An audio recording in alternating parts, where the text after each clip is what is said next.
So UFC Fight Night, Sean Strickland versus Fluffy Hernandez is this weekend, and I'm going to break down the whole card. Starting off the list, Juliana Miller versus Carly Judice. I'm going to go with Judice on this one. Why exactly? I just think she's the better fighter of the two. I think she's cleaner when it comes to footwork and in striking. Like, there's nothing Juliana Miller does better, in my opinion, when it comes to Judice. Like, maybe her grappling might be a little bit better, but even then, I don't think she's dominant enough to get down Judice. I think it would take a better level opponent to be able to, like, take down Judice, but for now, where she's fighting these people that are not that high level, I don't really see how she's gonna have that much struggle with Miller, in my opinion. Even though Miller is not that bad, I just think she's not that good to beat Judice, especially when it comes to, I don't know, I just gotta say this, Judice is so good. I don't know if you guys ever seen her fight, but like her last two performances have been really good. Like, she's actually getting finishes, she looks really good, she has clean footwork. It's like watching almost like a female O'Malley in a way, but instead of like spinning back kicks and stuff like that, it's just really good footwork. She's good on the back foot. Like, I don't know, I know I'm glazing a bit, but like she's actually a really good female fighter. It's like almost watching a dude fight. But yeah, I'm pretty excited to see Judice come back, so I think she's going to beat Juliana Miller and finish her in the first two rounds. I could maybe see a decision here, but I kind of favor a finisher. I just think she's too clean of a striker to not finish Miller. So now moving on to the next one. Jordan Levitt versus Yadir Del Valle. I'm going to go with Del Valle on this one. I just feel like he's a little bit cleaner on the feet. Not really that clean. He's just a little bit more active on the feet. Like, he does kind of understand a little bit of the striking. He's kind of a big meaty hook merchant a bit, but he does get in brawls where I think Levitt could fold. And especially when I think Levitt's grapples are going to get negated here, because Del Valle can grapple. It's not like he's just a bum of a team who'll get taken down with ease. Like, I do think Levitt will get him down, but I don't know who'll be able to finish Del Valle. So that's why I'm going to go with Del Valle just being well-rounded and finishing Levitt in the first two rounds. I think Levitt will look good early, but I think Del Valle will start to take over and land some shots and then finish Levitt. That's how I think the fights are going to go. Now moving on to the next one. Philip Rowe versus John Paul Lavasiani. I'm going to go with John Paul on this one. I just think he's a little bit, I don't know, I just can't pick Philip Rowe. He's kind of a risky pick, especially on short notice, but he is kind of crafty. He's kind of like the Neil Magny when it comes to the like lower ranked guys. Like, Neil Magny is where like you get fraud checked if you can be with the ranked guys, and Philip Rowe is kind of like the guy to see if you're at least decent enough to beat Philip Rowe. You know, he's kind of at that level. Like, he's not Neil Magny level, but he's a little bit kind of when it comes to like you guys. You get what I'm trying to say here? Like, the lower rank, well, not even lower rank, just the lower contender guys. Just, he kind of proves if you belong or not, really. That's kind of what he is. He is the Philip Rowe test. Let's see if he could get past that. And I don't know, man. I'm not gonna lie to you, man. John Paul is a little bit risky. He's not that insane when it comes to technique. He could grapple some, what I've seen of him. He can get some finishes. He does have decent finishing potential, what I've seen. But again, he's fighting in like the LFA. He had a contender series fight, and it's nothing insane to me, but I don't know. I just feel like there's a feeling there. He kind of looks like Michael Chandler kind of vibe, and also Aaron Pico at the same time. I don't know if you guys look at this dude, but he literally looks like Michael Chandler and Aaron Pico had a kid. It's the same dude.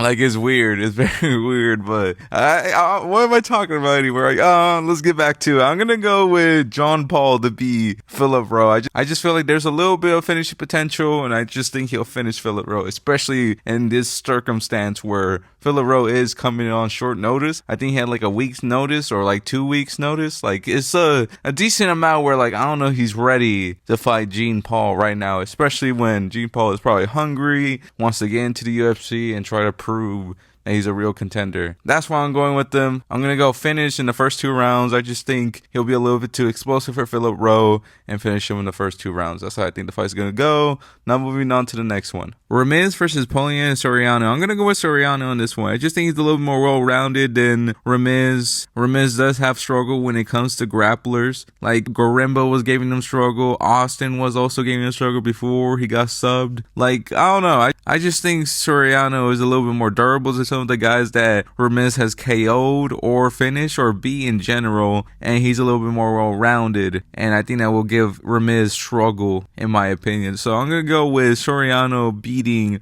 Ramirez, just being a little bit better, well-rounded fighter, and also Yeah, that's pretty much it. There's nothing else to really add there. Like, he's just a little bit more well-rounded, and he could grapple. So I think he will beat Ramiz. I think he will have struggle early, but he'll start to take over in the later rounds. That's how I think the fight is going to go. Now moving on to the next one. Nora Canal versus Jocelyn Edwards. I'm going to go with Jocelyn Edwards on this one. I know they had the first fight and Nora Canal did win, but I feel like Jocelyn Edwards kind of got better. She has good striking. She's good off the back foot, and I don't really see Nora Canal that crazy in my opinion. I think Jocelyn Edwards has improved, and I think she will win the second fight. By which way, I could see a decision. I don't know if she got way better where she'll just finish Nora Canal, but I don't know. I favor a decision here. I'm going to go Jocelyn Edwards by decision. I could see a finish, but I don't know. I don't see it as likelihood as a decision. So now moving on to the next one. Eldin Correa versus Luis Gurul. I'm going to go with Eldin on this one. I just think he's a little bit more crisp. He is open for counters, and I think Luis Gurul could take advantage of that, but I don't know. He's a little too in output, and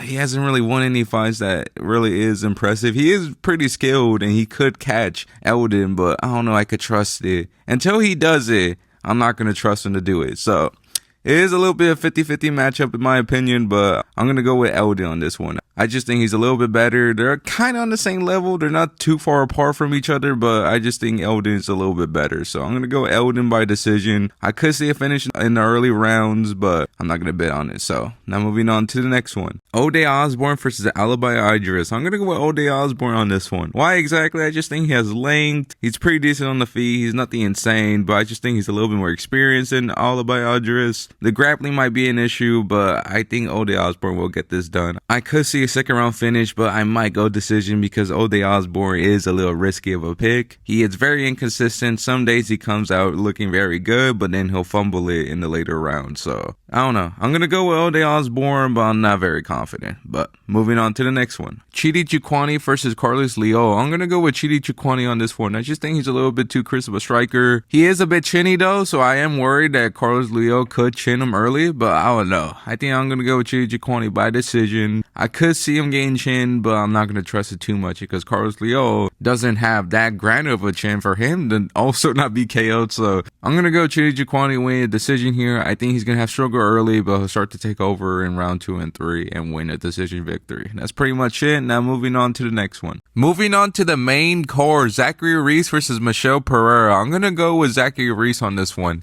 Michel Pereira is too risky to go with. He used to be good at one point finishing people back to back to back, but now he is not as good as he used to be. I don't know what happened to him. He is not fighting right anymore, and he is too risky to pick. Maybe he could win because it is Zachary Reese. It's not that crazy of an opponent, but I don't know. It's just too risky for me to go with, so I'm going to go with Zachary Reese winning decision here. I think Michel Pereira is not the same fighter as he used to be, and I just think Zachary Reese just has a little bit more in him than Michel Pereira does now. So anyways, now moving on to the next one. Jacob Smith versus Josiah Harrell. I'm going to go with Jacob Smith on this one. Why exactly? I think he's the better grappler of the two. Plus, he's taking this fight on short notice, and Jacob Smith is kind of not the greatest matchup to take a fight on, especially on short notice. He is a grappler, but he's not a better grappler than Jacob Smith. I don't know. It's just too early. Plus, it's his first fight in the UFC, and it's just, I don't know. To me, it's too risky to fight Jacob Smith, especially right now, and it's your UFC debut. And on short notice, he's giving up way too much for me to say that he could beat Jacob Smith, especially right now. I know Jacob Smith last point was a little iffy, but I think people kind of overrate that. Like, I know it was Nico Price, but like, it's not like Nico Price absolutely schooled him on the feed. Like, there was a little moments of like, oh, that wasn't the best from Jacob Smith, but it wasn't like a, like, oh shoot, this guy is a fraud moment, you know? That's what I think. So I'm going to go with Jacob Smith winning a submission victory in the first 2 rounds. That's how I think the fight's going to go. Now moving on to the next one. Sergey Spivak versus Ante Delija. I'm going to go with Sergey Spivak on this one. Why exactly? I just think he's the better fighter of the two. He's not way better, but like he is like a good amount better than Ante Delija when it comes to skill and also his ring placement.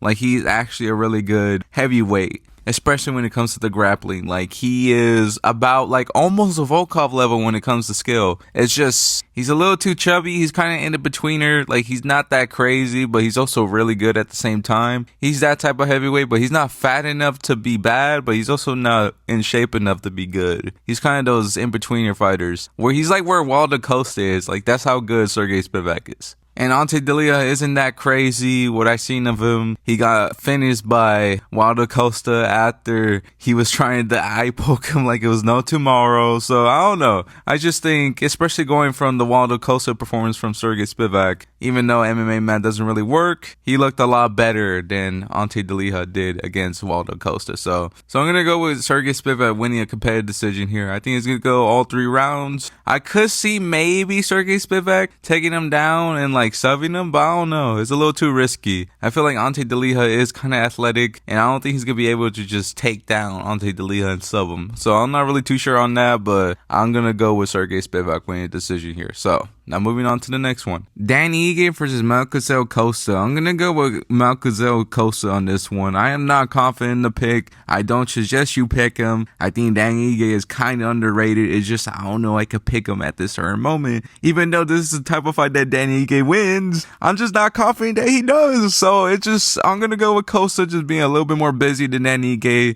I could see him getting caught early, but it's just, I don't know. Danny Ige is very confusing when he wants to win, because he'll get a KO out of nowhere and then he'll look really good, or he'll look like he's not that great of a fighter and very simple. So I don't know. I'm going to go with Costa being a little bit busier on the feet and winning a decision victory here. So now moving on to the next one. Jeff Neal versus Oris Medic. I'm going to go with Jeff Neal on this one. I am a bit worried because he talked about he had addiction not too long ago with alcohol, and he also got KO'd badly by Carlos Prates like last year. So it's a bit worrisome because he's probably not going to come back the same. But I think he's good enough to beat Oris Medic. I think Oris Medic isn't that insane, and I think Jeff Neal is good enough to beat him. But there is a bit worrisome. He could get chin, but I'm going to go Jeff Neal, second round KO or a decision victory here. That's how I think the fight's going to go. Now moving on to the next one. Sean Strickland versus Fluffy Hernandez. I'm going to go with Sean Strickland to beat Fluffy Hernandez. Why exactly? I just think he's a little bit more experienced. Plus, I feel like he's one of the better grapplers that Fluffy Hernandez has faced when it comes to defensively. And also, I think Strickland's on the feet will give him some struggle. But I don't know. I know Fluffy's really good, but I think it is a really big test for him to beat Strickland. And I don't think it won't be competitive. I think it will be competitive, but Strickland starts to take over and just edges slightly to beat Fluffy Hernandez in this fight. I think it's going to be a 40-47 victory for Sean Strickland. Close fight, but I think Strickland will edge the fight. And that's pretty much it. I hope you enjoyed the video.